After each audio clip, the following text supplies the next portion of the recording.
So the fact that this site and the commemorative practices here have been choreographed by the state, I suppose won't come as much surprise to anyone who knows anything about contemporary Singapore. But when this was first constructed and in the run-up to its construction, there was a backdrop of quite significant grassroots anger, wasn't there, in Singapore? Anger against the Japanese. Can you say a bit about that? So it is, of course, a burning issue like it is for other countries in the region too. And what it centers on in Singapore is the sum of $50 million that the Japanese had during the occupation extorted from particularly the Chinese community of Singapore, and which in the early 1960s, 1962, re-emerges and even sees about 110,000 people assemble at the nearby Padang, just a few. Why did this issue surface again particularly strongly in 1962? You have to realize that immediately after the war, there were a lot of pressing issues in Singapore in terms of providing homes, bread and butter issues really. And so the war was something that's not really spoken about on a national or even probably within the community, but it's so traumatic that they don't really want to remember it. Yes, and so this is something in the 1960s, when they started to unearth these mass graves, it really triggered memories for a lot of people. Those who went through the Suk Ching and lost loved ones there, and also those who probably were born after, and now relearning about. So there was this incident in 1962 where a huge mass grave or set of mass graves was uncovered. So mass graves that were found in the Bukit Timah, Siglap and Changi as well, especially. So that really angered a lot of people, and even people who did not know much about it started to really find out about what happened during the Japanese occupation.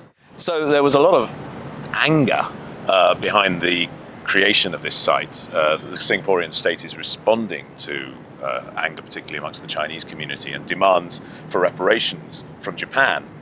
And you have massive demonstrations around this memorial when it was first created.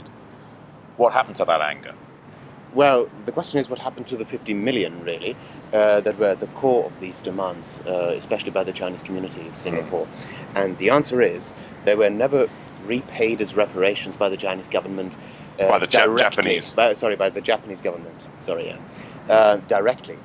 Rather, the Singaporean government of the time, also being under intense pressure from the opposition, having to establish itself firmly in Singapore of the 1960s, realized when looking to Japan that this is a vital trading partner that they need in the future, and they cannot afford to antagonize Japan by demanding apologies, by demanding reparations, as demanded by the people of Singapore.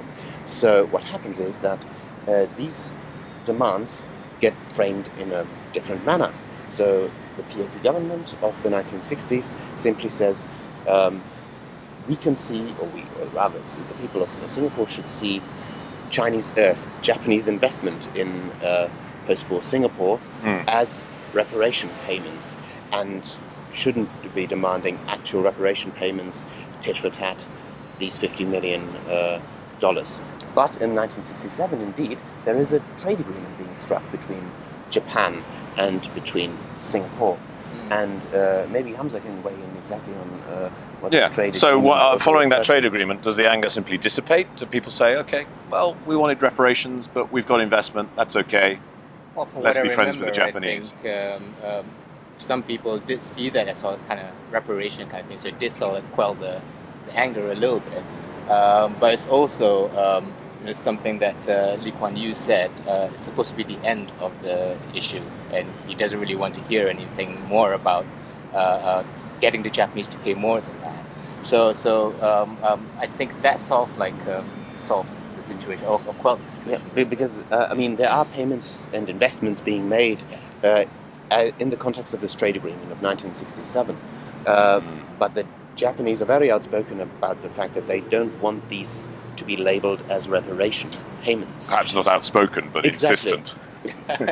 Rather insistent indeed.